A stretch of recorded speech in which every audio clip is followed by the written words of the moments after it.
Got old uniforms? Wreaths by Nicole P. has the solution. Nicole, a veteran, handcrafts unique wreaths from military uniforms, a perfect tribute for your loved one's service.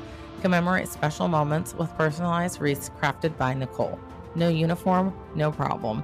Wreaths by Nicole P. has every fatigue print ready for your custom creation. Explore wreath options at www.wreathsbynicoleP.com or message Nicole directly on Facebook. Wreaths by Nicole P. Preserving memories one wreath at a time. Honor the past, celebrate the present. I look back and he was crying out for help. You know, somebody that used to drink socially now was like drinking to open up and say all the dark things were going on in his head. You know, he just thought he was losing everything. He thought the Army hadn't made a decision about his separation at the time or what was going to happen. And he thought he was losing his wife and his kid.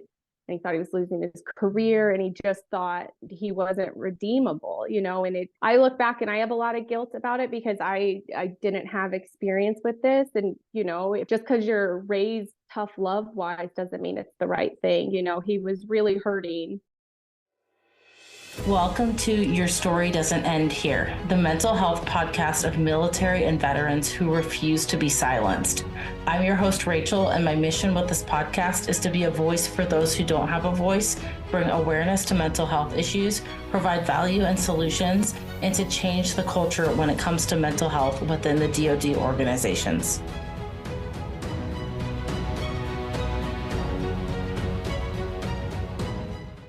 Hey everyone, and thank you so much for coming back for another episode of Your Story Doesn't End Here. Today's guest is Jessica Timmerman, who is a married mom of 3 kids and a military mental health advocate currently residing in Edmond, Oklahoma. Sergeant First Class Zachary Brown lost his life to suicide on Mother's Day 2022 while on active duty in Germany. He was Jessica's baby brother, a proud infantryman, a combat veteran of both Iraq and Afghanistan, a devoted dad with a huge heart, and made an impact on so many. Zach believed in a life of service, and Jessica intends to continue that code. Jessica, thank you so much for being on the show today. Yeah, thanks for having me, Rachel. Of course. And, you know, so I don't normally start my podcast like this, but I want to ask you a question before we get into it. If there is one word or a couple words that you could describe with how you're feeling today, what would that be? Oh, and be honest.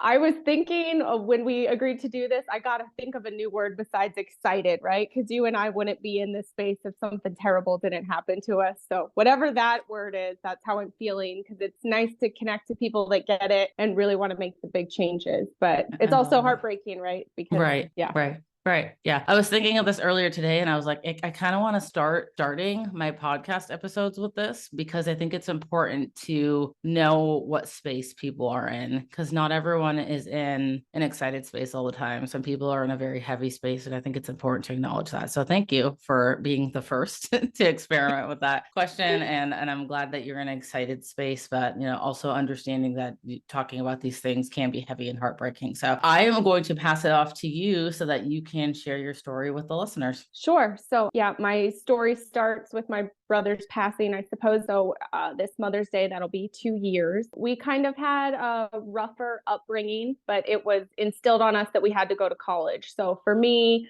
that was moving to Maryland, working in the restaurant industry, and I put myself through school. My brother went to the University of Colorado in Boulder, and after about 2 years, he hit some financial difficulties and he couldn't pay the bills, and, you know, he just stayed in his apartment and drank more until he finally flunked out of college. And he got a job during that time, but, you know, the ROTC was paying part of his bills, so they showed up and said, "You're going to the infantry boot camps in 6 weeks." So, and, you know, he rolled with it. He loved it. I still have his boot camp letters. So knowing how his story ends is interesting, because he just thought these people that had, you know, such big burdens when he started his career, you know, he just never could have. I just think with suicide, it's a million things that go wrong. And my brother and his wife and son moved to Germany at the end of 2018. Their relationship kind of was in a tricky place. You know, they got married young, just strains of military, you know, and then the big COVID happened, which sidelined a lot of military people that are used to being active. And then when you're sitting at home, you're drinking more, you're remembering all the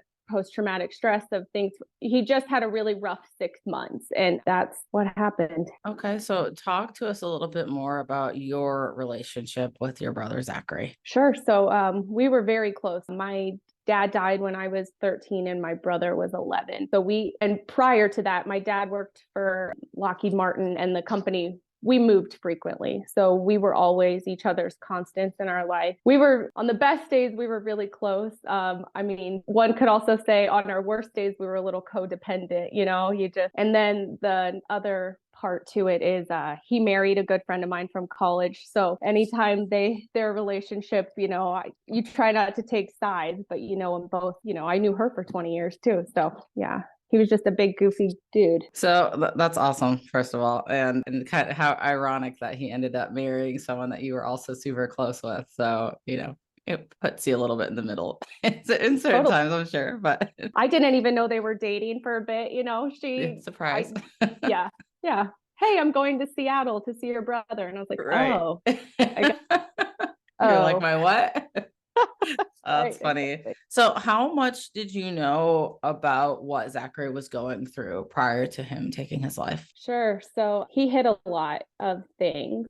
I said he had a rough 6 months. So the October before his passing in 2021, he got a DUI coming back. Germany, beers, drinking and driving's never okay. But I didn't even know he got in trouble until he reached out to a whole bunch of people from all of his time in service for letters of recommendation. And one was a family friend of ours that retired Army and was intelligence. And he said, hey, Zach called me in the middle of the night. He needed, he never told me that until roundabout ways. I knew he was struggling and I knew he was in a bad place.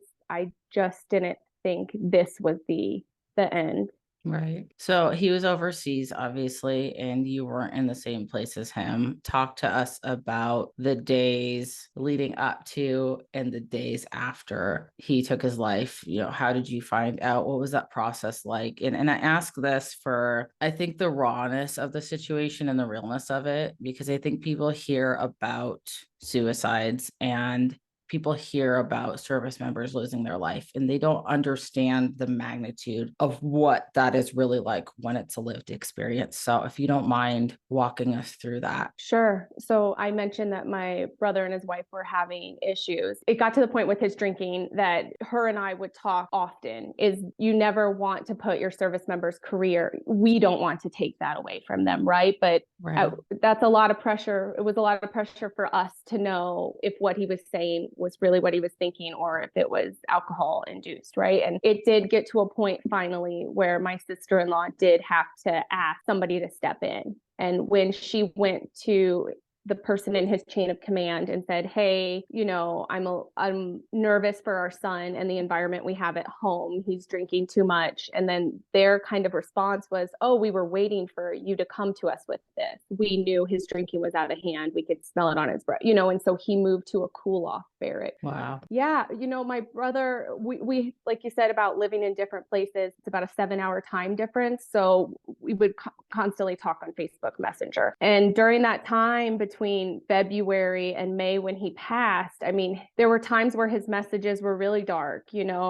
I love the Army, but I hate what it's turned me into. But then there were other times he called my husband once and said, if the Army kicks me out for this DUI, he said he knew somebody where he could get paid to help in Ukraine. And he wanted my husband to go over there and they'd make 30 grand a month and they'd shoot guns and it'd be easy and they'd save the world. He had these moments of lightheartedness, but it was really dark, the message. And, that's one of the only things I have those messages. I look back and he was crying out for help. Somebody that used to drink socially now was like drinking to open up and say all the dark things were going on in his head. He just thought he was losing everything. He thought the Army hadn't made a decision about his separation at the time or what was going to happen. And he thought he was losing his wife and his kid. and he thought he was losing his career, and he just thought he wasn't redeemable, and it just, I look back and I have a lot of guilt about it because I didn't have experience with this. And, if just because you're raised tough love wise doesn't mean it's the right thing. He was really hurting, and we just don't think 6'4" infantrymen are hurt. I don't know if I answered your question, because you're right. It is raw and it is real. Yeah. I think what you said is so relatable, especially for someone like me. I find myself getting emotional here because I know people that a lot of people that I surfed with actually had that like dark, not always humor, but just kind of dark way of talking. And it's so hard to decipher from the outside. Like, is this person, what can I do? Like, is this person just using darkness as a way to cope so they can get through it? Are they in a state of crisis? And, the last person that I had lost to suicide, that was a friend of mine before I separated from the military, had said some things to me right before he passed away that, I analyzed. I mean, I think I still analyze it to this day of like, should I have caught that? Or, there were certain things that were signs. And so I think what you're saying is important. And I appreciate that you elaborated on that, because I would say that a very large percentage of the military talks like that. And so how do you know, like, most people don't want someone to just jump in and have someone send them to the psych ward. Right. Right. And so that's where, you talked about, like, you just didn't have the training. And I'm curious, like, what type of training or what have you done now that you think would have helped you back then to recognize more, if anything? I mean, and you might not have done anything yet because it's still. No, I've done, fresh. what I just had to, when something like this happens, people put the pieces together differently, right? Of how this happened. And I just needed to learn everything. So I took like a QPR course. I took a Living Works course. I've taken like it gets really tricky because people have dark senses of humor. And Yep. I guess I don't know, because I can't imagine if he didn't mean some of the things he said, and then I was the one that made him lose his favorite thing, his career. I guess I really trusted that the military had his back, because, like I said, he got in trouble for drinking. So he was seeing an addiction counselor and a behavioral health, and his sergeant major, and knew a time that he was talking darkly, and they didn't act with urgency. So Which you brought up that point about going to his chain of command. I think you said his wife went to his chain of command and mentioned the drinking and safety concerns at home, and them saying we knew, which is pretty disturbing. I actually remember in my own experience when I was serving, there was a chief that had checked in. He had just checked into my command, and I didn't know this guy very well, but apparently a few other people in my shop hung out with this guy. And there was one day that our chain of command just like chewed the entire shop's asses because they were like, oh, you guys knew he had a drinking problem and you didn't say anything. And I'm like, well, I didn't know he had a drinking problem because I didn't,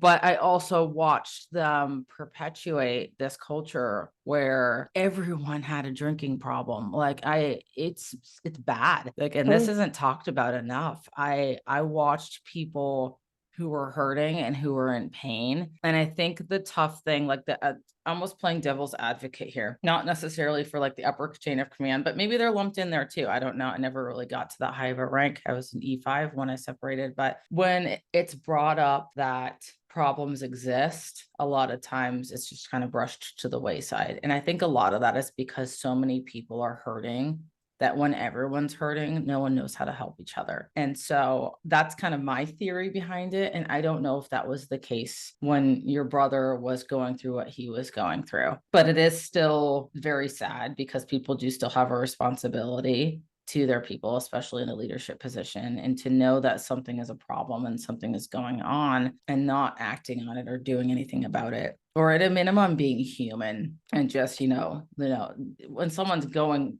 through a really hard time or they're getting in trouble, I mean, life is really rough. Like you're constantly, I can't see you, but like me, I remember when I got in trouble, when I was in the Navy, I was constantly in my own head. And I think those people are some of the people that need the most support, especially the ones who maybe got a DUI or got in trouble, or there's kind of this unknown looming over their head of, am I going to lose my career? Those are the people that need a lot of support. And so I'm curious, like what kind of support, if any, that you know of, did the military really provide to your brother? So this is tricky to say too. Like I said, I think the indecision was always weighing over his head, and maybe he knew more where they were leaning than us that remain. But he agreed to rehab.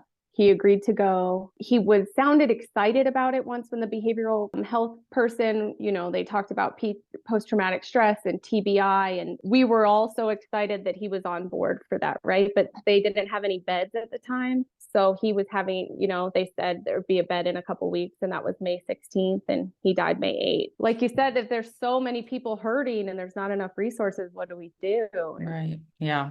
I think it's the question that looms over the leaders in the military all the time is like, what do we do? Because then after the fact, my brother, the chaplain he served with in Iraq, was just the next base over in Germany. So they were friends, right? They saw combat together. So after his passing, that gentleman and I have spoke, and he'll acknowledge like the military didn't do their job at every echelon of his care, Right. But Right. my brother also has, I never want to say that this is a terrible tragedy, but we all play parts in it, and Yeah. that's something we as survivors then have to deal with our guilt with it. Right. Right. And I think reframing it to like lessons learned. I think for me, like the last time that I had lost someone to suicide, where it really, really hit me, where I felt that survivor's guilt, I told myself that I wasn't ever going to let someone fall through the cracks again, that I was always going to do the best that I could to be there for people so that they didn't fall through the cracks, because I felt like I let someone fall through the cracks, even though it wasn't my fault what happened. But Right. that's the thing with survivor's guilt, right? Is that I think, at least in my head, I always felt like there was something more that I could have done. I'm curious what thoughts went through your head in the days after you found out about your brother's passing. It didn't make sense for a while. It was Mother's Day. My sister-in-law had asked if I had heard from my brother, because like we were close. So that was weird. And then, Facebook Messenger has like that time stamp. So, it's like 17 hours since he's been online, and it's the weekend and no work. So you're like, there's something weird there, and she had to get a wellness check. But even the day kind of went on. There were a couple hours I didn't hear from my sister-in-law, and I was at one of my kids' soccer tournaments when I got a call from Germany, and it was a friend of hers, because you know how military installations are. So before the Army could even inform my sister-in-law, everyone on base knew. So her friend ran over to tell her. It just, I still think back those days at the beginning, or even still creep up now. It just doesn't. My sister-in-law and nephew are about to move back, and it's hitting a little again. Like my body's like in denial a little bit. Like, wait, they're coming back and he's not. It just doesn't still make sense. Right. I do think I'm lucky. I do feel him around me sometimes. Like weird things happen, Yeah. like Yeah. there's a bird that poops on my car all the time. I swear that's my brother. Still shitting on you. Yeah, exactly. That's funny. Yeah. No, but Yeah. it's a really traumatic loss. I Yeah. thought I read somewhere they did a research study, and it's like not the same, but like a concentration camp level of pain. Yeah. Yeah, Absolutely. So they stayed in Germany after Yes. that happened. Yes. My sister-in-law, my nephew was about to go into kindergarten. He, so many changes at once. She liked her job. She works in a physical therapy clinic on base, but they're ready to come home now. Yeah. So, yeah. And I don't want to get too much into them, because, their story is their story to share, but how are they doing after that whole tragedy happened and staying there? Well, you alluded to the terrible thing with the military, right? Is that this repeats itself.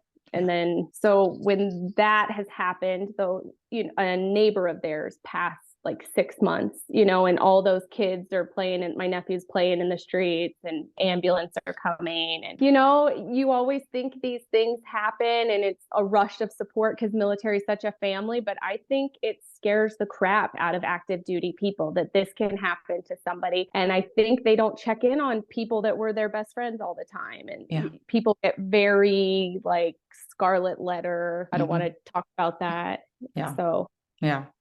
Yeah, no, I get it. And you're right. The support, I don't even want to say resources, because I think that there's so many resources out there. But the issue that I have found, at least in the base that is closest to me, is a lot of military installations don't want to reach out to outside resources because they like to play this, I don't know, they like to portray this picture like they're taking care of their own. And it looks really bad for the military if people are constantly taking their lives by suicide, right? Because then it makes the Right. military not look like a great place. But we all know that it's going on. It's not like it's some massive secret. I just don't think that people know the magnitude of how bad it really is. Because seeing a statistic and a number on paper, that doesn't connect the humanistic side with it. And so that's why I'm so grateful that you're here sharing this side of what it's really like to go through that, because that is where people need to hear that humanistic side of like, hey, even one life lost, it's too much. And then when we talk about 22 a day in the veteran population, and which I think I've heard is even more, I mean, that's just astronomical. Think about the number of people that is affecting. Yeah. It's way more than 22. Yeah. You just think what our future generations are going to look like if everyone's traumatized from those things and then not talking about it. Oh, absolutely. And that's the thing, is talking about it, right? So we kind of hit on this a little bit, but are there any other gaps in the system that you noticed that could have potentially prevented your brother's loss of life? Oh, you kind of said the thing about military keeping everything so insulated. To me, the whole system needs radically transformed. And it's not just, so suicide is a leading cause of death, but take that otherwise, other crimes happen on bases and we keep that inside. I really think they need to outsource to civilian professionals for things. And clearly that's beyond your and I's pay grade if somebody wants to legislate for that. But however will somebody that's enlisted when suicide happens on base, they roll in a crisis response team. However will somebody enlisted tell an officer what they're going through? I mean, that's never going to happen.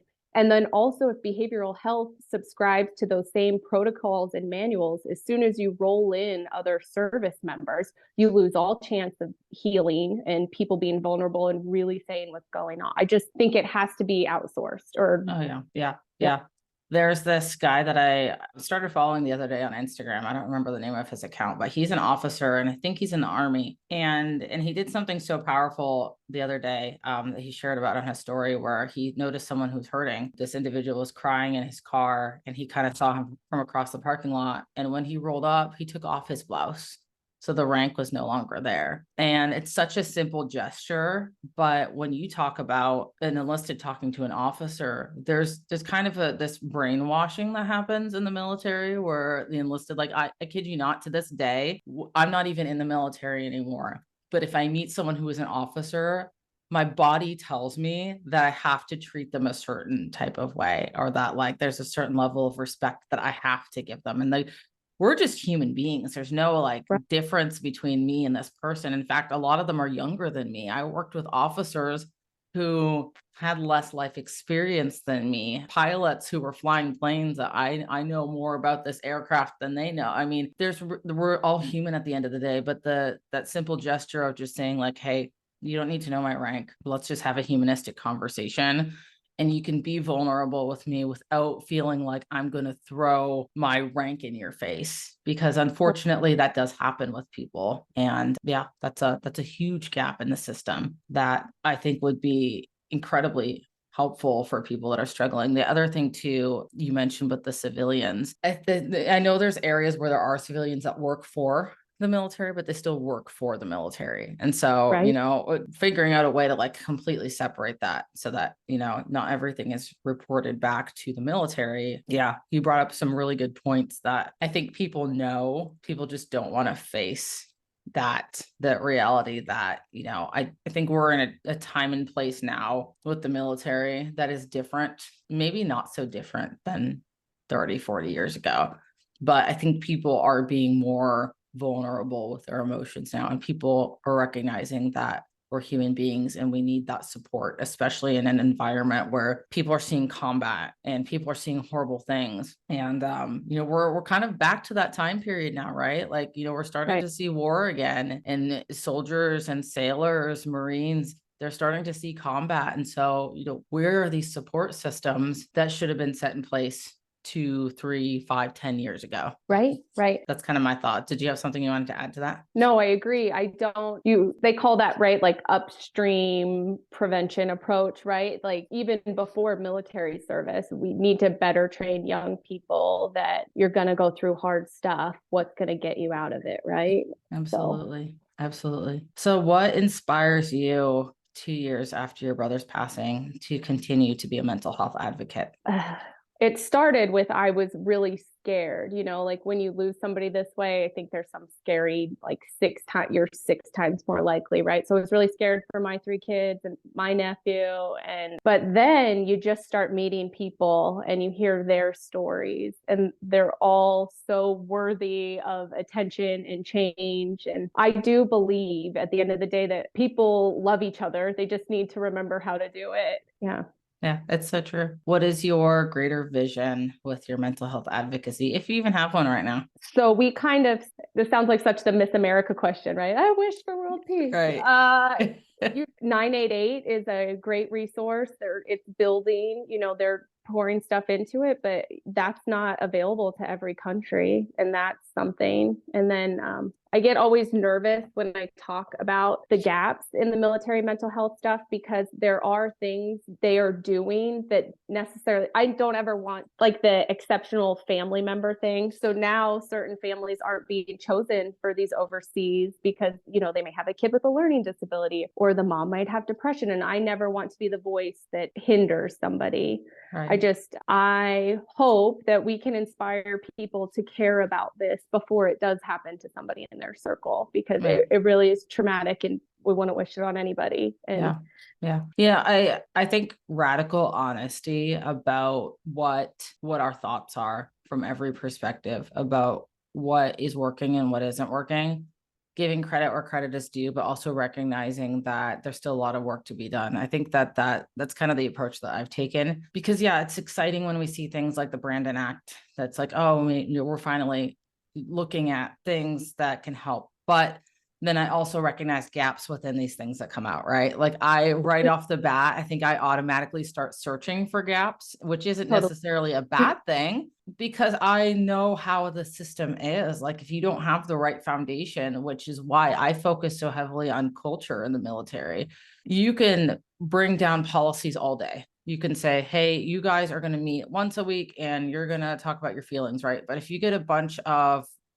bro military guys in there that are like, oh, we're not going to talk about our feelings, which happens. It happens a lot, especially in military trainings, then that it doesn't mean anything. It doesn't actually fix anything. And so, how do we change a culture of people that has perpetuated for decades of kind of ignoring the pain and pushing it to the side, whether that be mental or emotional? That's going to take a lot of work and reframing and support, especially, which the military itself might not be able to provide. They might have to look to outside resources for that, which is okay. I would have so much respect for any military base that was like, listen, we can't handle the support that our people need. We're going to reach out to these local nonprofits, these local agencies. We're going to have them bring in peer support. We're going to have them bring in resources because they exist and they're here for not only veterans, but also active duty. And we're going to tap into those resources. I would have the utmost respect for any base that did that, because it admits that there's a challenge that they can't solve and that they want to help. And I think that would be incredible. It's so hard to infiltrate that subculture. I think of my sister-in-law all the time. When she was informed, there was a chaplain there, the sergeant major over my brother and 2 soldiers, they kind of come in, they inform you, and then they leave. Yeah. But say you had just a civilian, a nonprofit, somebody with the right training that could be their safe place for them after they have these losses. I think that's where like a lot of healing, because everyone then just leaves the grieving family and everyone just assumes they're okay, but no one's talking to them. You get like casualty assistance officer assigned to you with a big old So it's notebook. very militaristic still, essentially. Yeah. You know, I connected with a lady a few weeks back. I actually was part of her. She had a speaking event for the Tulare County, it's in California, Suicide Prevention Task Force. And they provide support to families that have lost someone to suicide. And so I think the military could learn so much from models like this, like that the small towns in America are doing, that the nonprofits are doing, like, Right. because you speak to something that really isn't talked about enough. As when someone passes away, whether that be from suicide or combat, what support is the family actually getting? And so you said that all they really do is just kind of knock on the door, say, I'm sorry, and then assign an officer. That's it. Yeah. And then you think about all the questions and the decisions that come at you when you're still not thinking about it, and if you don't have somebody there to like advocate for you, it'd be like, hey, because also with the military suicide, there's their version of the FBI, right? There's a CID investigation. So then on top of grieving and making funeral arrangements, people are asking you questions, Wow. and going through your phone. So it's very invasive and wow, a second loss in itself, Wow, that is definitely a topic that I think I want to explore more and talk to more people about, because that's something that needs to be changed. Because I get why they do what they do, but that's also not acceptable, in my opinion. I think there needs to be more support. I could acknowledge what my brother was going through, and I'm so glad he's not in pain. But to me, there were so many things that didn't make sense. And I'm not saying they push you, right? We're all humans. We have choices, but you have a 1,000-page binder and you have to go through it. So if funeral and autopsy, my cousin helped me find an outside researcher with the DOD to get a scan of his brain. And my sister-in-law let me be on the call with Mortuary Affairs she said, oh, sorry, he's already had an autopsy. I don't know who told you could do this. What? But she was wrong. That researcher my cousin found with the DOD, they got to Germany before my brother got involved and was able to take, a brain sample to see if post-traumatic stress, it is a research study. Yeah. But it at least was a piece, but they didn't, my heart breaks for the people in chains of commands and behavioral health and chaplains, because they have to live with this too, right? And so I hate to ever say anything, but I just always, if people hear my story and want them to be empowered, that you do have choices. You just have to, it sucks. On the worst day of your life, you really have to fight for things. Right. And that kind of leads into my next question. What advice would you have for someone who has lost a family member to suicide, specifically in the military? Because it sounds like they kind of have their own process. Yeah. Normally when I talk about my brother, I talk about like the person he was and not the way he died. Everybody processes things and everybody heals differently. So I think you have to be so brutally honest with yourself. If something feels hard and uncomfortable, stay away from it. If something feels true to your heart, fight for it, because it's tough. I'm so glad you started our interview with that question, because it really is 2 days ago, I had this terrible day and it didn't make sense. There was no reason for it. My advice would be to give yourself the most grace in the world and lean into people that care. And if there is no one in your community that feels comfortable talking, find people like you or I that, because this is helpful to you and I too, right? Right. I love that advice. And then what advice would you give to people who haven't lost anyone to suicide and just want to play their role to prevent suicide from happening in their circle in the first place? Sure. I think prevention's a tricky word, right? Because we don't say like somebody's like an Alzheimer's preventionist. We say like things. And to me, it's all the myths out there that are still like continuing the stigma. There's something in a lot of our brains that if we ask somebody if they are thinking of harming themselves, we think that that's going to make them do it. And I think there might even be research that says the opposite. If you know somebody really hurting, ask the hard question, have you thought about harming yourself? Can I go with you to get help? So. I love that. It is still, I think, a very uncomfortable conversation for a lot of people. We talked earlier about your brother and having kind of those dark conversations and the dark things that he said. And I think for a lot of people, coming at someone and saying like, hey, are you okay? It can be as simple as that, right? And that person might not be comfortable opening up. They might say, oh, I'm fine.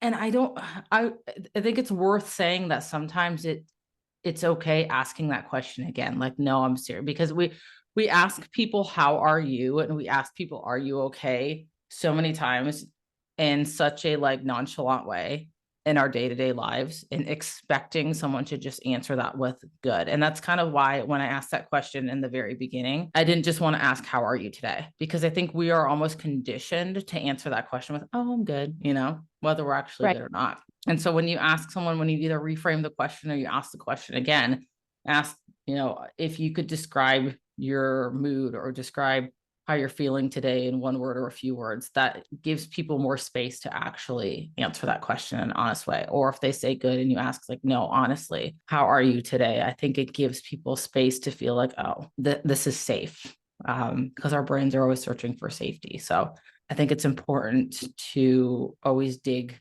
deeper if we're actually concerned, or even if we're not concerned. I mean, just asking people on a regular basis with a genuine care for how they are doing. I think that's incredibly important too. So there's the Final Salute. That is your website. Can you talk to us more about what that is? Sure. I'm still not, I wish I knew exactly how I could be of service and help. So I had this idea to be a death doula, to be that person that would go with like military teams when they notify a family and be able to be a resource for them.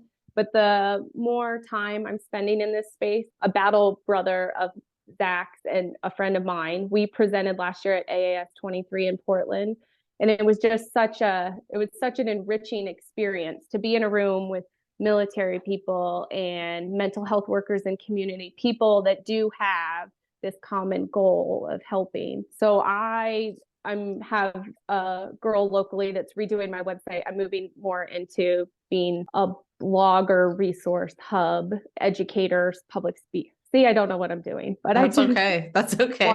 I don't think any of us know really what we're doing. We just kind of do it, and then the pieces kind of fall in place eventually. And I think it's worth it to note that you are doing something. You're speaking out and you're sharing a story that, frankly, I don't think is talked about enough. Like I said, I don't think enough people really get to hear that raw, emotional, real side of what happens when it comes to a service member losing their life. We just kind of see the numbers and statistics, and then most people move on, which really outraged me for quite a few years before I finally got to that place where I was like, okay, like living in anger isn't the way to actually make change. But no, I'm so appreciative of what you're doing. Where can people find you, and where can they support you, or how can they support you? Sure. I have a website, thefinalsalutellc.com. I'm also on Facebook and Instagram. I think we talked about this, but it always seems the easiest way to make global change is to do it locally in our community, right? So here in Edmond last year, I put on a 5K, and it was the first year, and we got 100 runners and raised $10,000 for Mission 22. That's awesome.